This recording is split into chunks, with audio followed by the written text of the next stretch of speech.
माननीय प्रधानमंत्री जी, हिमालय पर्वतमाला में स्थित प्राकृतिक सौंदर्य से भरपूर यूनियन टेरिटरी जम्मू से निदा हमसे आभासी माध्यम से जुड़ रही हैं एवं आपसे प्रश्न पूछना चाहती हैं।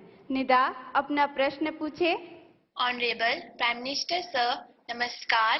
I am Nida of class 10 from Government Model High Secondary School, Sujwa, Jammu. Sir, my question is, when we work hard but do not get the desired result, then how can we put that stress in a positive direction? Respected Sir, have you ever been through such a situation? Thank you. धन्यवाद निदा। माननीय प्रधानमंत्री जी, भगवान कृष्ण के उपदेश की भूमि खेल जगत में ख्याति प्राप्त नीरज चोपड़ा जैसे विख्यात खिलाड़ियों के प्रदेश हरियाणा के पलवल से प्रशांत आपसे प्रश्न पूछना चाहते हैं। प्रशांत, कृपया अपना प्रश्न पूछे। माननीय प्रधानमंत्री जी, नमस्कार। मेरा नाम प्रशांत है।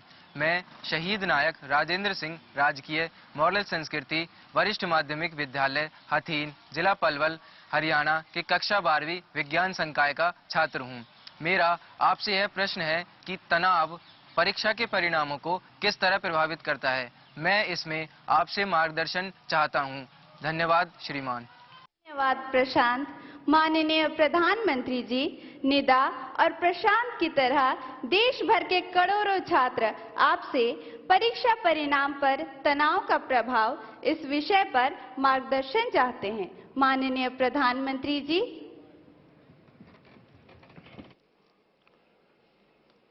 देखिए, परीक्षा के जो परिणाम आते हैं उसके बाद जो तनाव है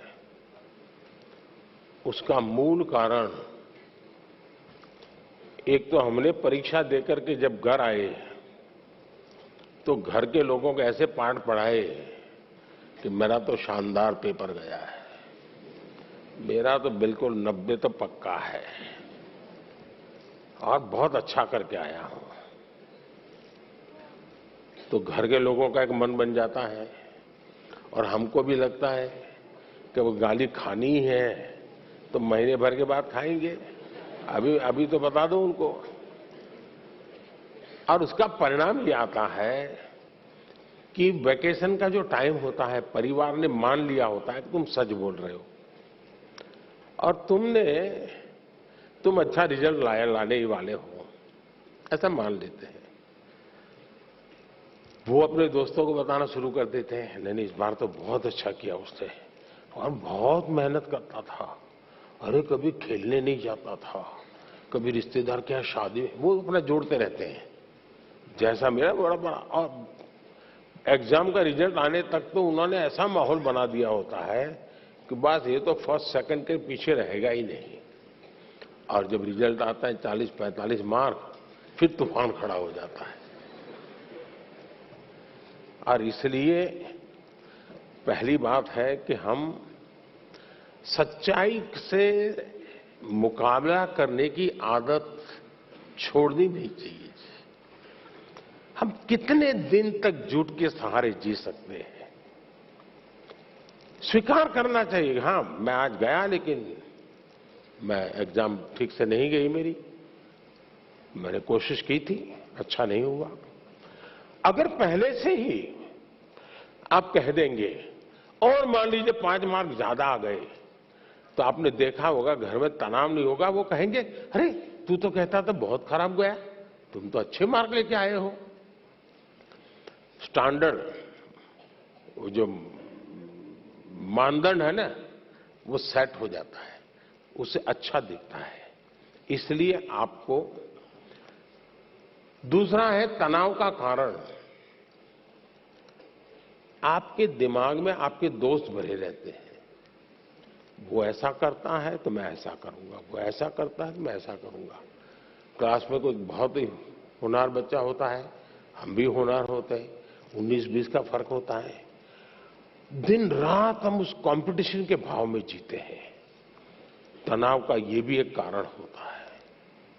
हम अपने लिए जिए, अपने में जिए, अपनों से सीखते हुए जिए। सीखना सबसे चाहिए, लेकिन अपने भीतर के सामर्थ्य पर बल देना चाहिए। अगर ये हम करते हैं तो तनाव से मुक्ति की संभावनाएं बढ़ जाती है।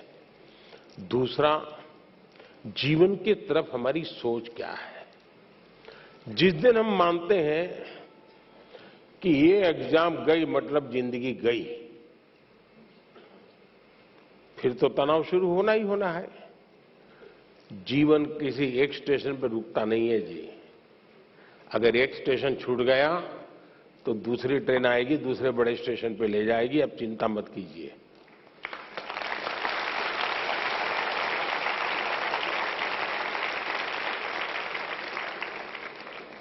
एग्जाम वो एंड ऑफ द लाइफ नहीं होता है जी। ठीक है, हमारी अपनी कसौटी होनी चाहिए, हम अपने आप को कसते रहें, अपने आप को सचते रहें, ये हमारी कोशिश होनी चाहिए। लेकिन हमें इस तनाव से मुक्ति का मन में संकल्प कर लेना चाहिए। जो भी आएगा, मैं जिंदगी को जीने का तरीका जानता हूं, मैं इससे भी निपट लूंगा। और ये अगर आप निकट कर लेते हैं तो फिर आराम से हो जाता है। और इसलिए मैं समझता हूं कि इस प्रकार के परिणाम के तनाव को कभी कभी उतना मन में लेने की आवश्यकता नहीं है जी। धन्यवाद।